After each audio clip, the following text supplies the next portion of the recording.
Have you ever wondered what ordinary people are truly capable of when no one's watching? In this episode, we'll dive into the infamous Stanford Prison Experiment, a study that exposed the darkest corners of human nature and still shapes how we understand power, ethics, and behavior today. In 1971, through the famous Stanford Prison Experiment, psychologist Philip Zimbardo demonstrated how quickly ordinary people could become cruel if they were put in an environment where unethical behavior was encouraged and rewarded. He randomly assigned college students to be either guards or prisoners in a mock jail in the basement of Stanford's psychology building. But within days, the guards became abusive and the prisoners psychologically broken. This disturbing study highlighted the darkness lurking beneath the surface of human nature and remains one of the most famous and controversial experiments in psychology history. So in this episode of the Mental Health series, let's look at this experiment, what it teaches us about ourselves, and why it matters for us today. We have to ask ourselves, are we capable of such cruelty? And if so, what keeps us from crossing that line? Is it mere self-interest?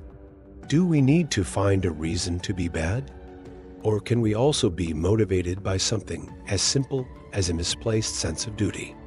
The answer to these questions can be found in the Lucifer effect, a term coined by Yale University psychologist David Gill for the idea that evil is not always the result of cruel individuals, but of contexts that break ethical boundaries and dehumanize others. So what did Zimbardo's research uncover about the roots of this phenomenon, and how does it help us make sense of the world around us? Well, Zimbardo wanted to figure out whether people's behavior is driven more by their personalities or by the situation they find themselves in. He believed that given the right circumstances, anyone could turn bad. And his infamous prison experiment aimed to test this hypothesis. Here's how it worked. Zimbardo recruited 24 male college students who answered to a newspaper ad asking for people to participate in a study about life in prison. After running background checks, Zimbardo selected participants based on psychological and medical screenings, making sure none had a history of psychological problems or criminal convictions. They were told they would be paid $15 per day, and all expenses related to their participation would be covered.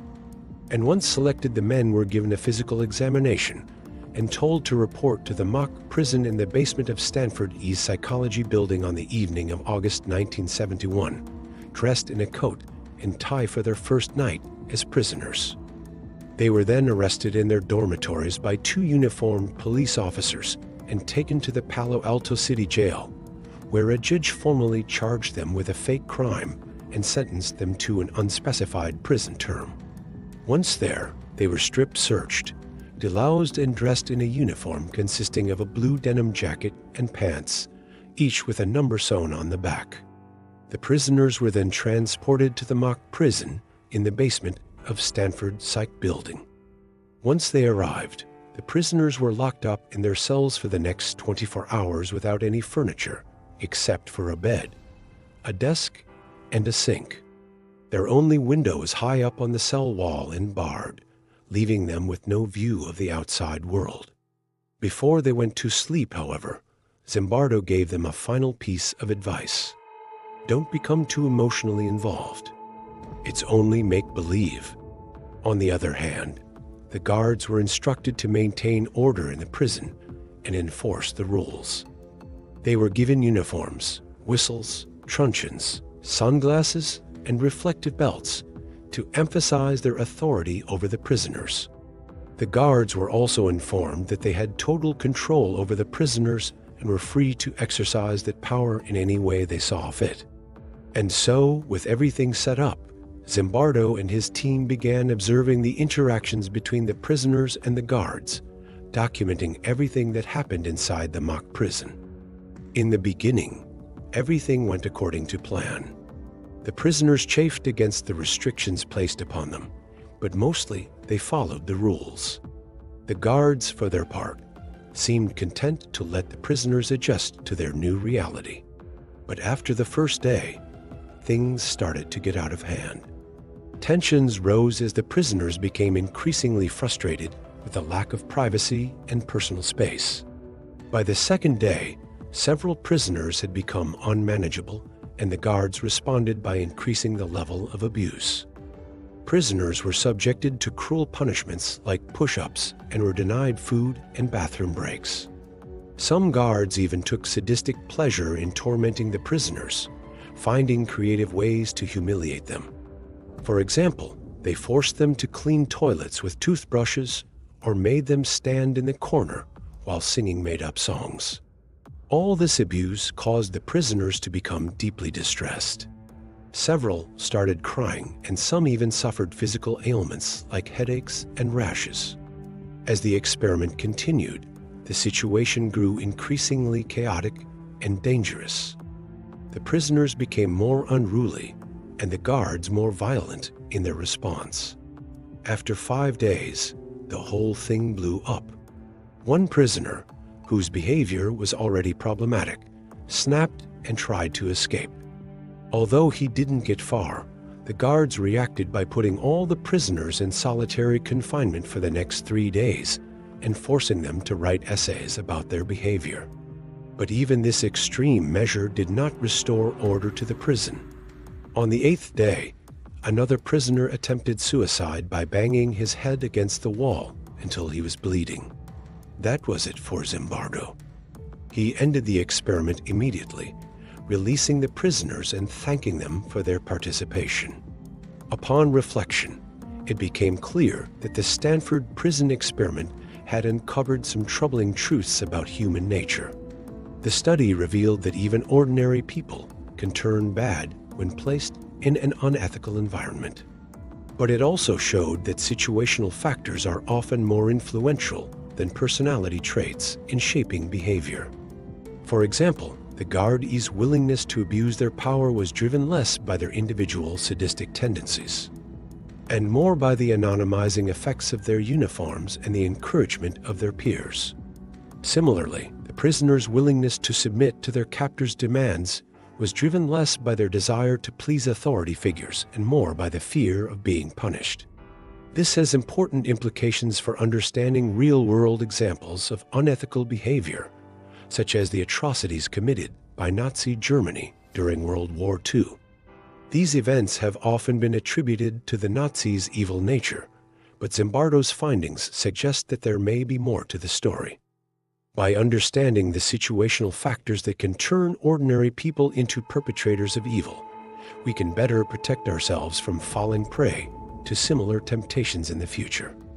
Ultimately, the Stanford Prison Experiment serves as a cautionary tale about the dangers of unchecked power and the importance of maintaining ethical standards, even in the face of peer pressure. It is a reminder that we should never allow ourselves to become so comfortable with a situation that we forget our better angels. But despite the dark implications of his research, Zimbardo's work has also given us hope. His findings suggest that even those who have done terrible things can be redeemed if given the chance. For example, the guards in his experiment were able to stop abusing their power once they were made aware of the harm they were causing. This suggests that even those who have committed evil acts can change their ways if given the opportunity. Zimbardo himself has dedicated much of his career to helping people understand and overcome the darkness within themselves. He has developed programs to help people recognize the warning signs of unethical behavior and take steps to prevent it from happening. So what does this all mean for us? Well, firstly, it reminds us that good people can do bad things. We might think of ourselves as inherently good, but Zimbardo's research shows that we are all capable of doing terrible things if placed in the wrong situation. This is an uncomfortable truth, but one that we must acknowledge if we want to understand human nature. Secondly, it teaches us that bad people can sometimes be redeemed. Zimbardo's research suggests that even those who have committed terrible acts can change their ways if given the opportunity. This is a hopeful message, but one that we must act on if we want to create a more just and compassionate world. Finally, It warns us of the dangers of unchecked power. Zimbardo's research shows that those who have power over others can easily abuse that power if not kept in check. This is a sobering lesson, but one that we must learn if we want to prevent the worst excesses of human cruelty. In the end, Zimbardo's research suggests that we are all capable of great good and great evil. It is up to us to decide which path we will follow. But perhaps the most important lesson from the Stanford Prison Experiment is that we should never allow ourselves to become comfortable with evil, no matter how normal it may seem. If this video made you reflect, don't forget to hit the like button, share it with someone who loves psychology, and leave a comment below. Do you think we are all capable of evil, or do some people just choose the dark path? Let's talk about it.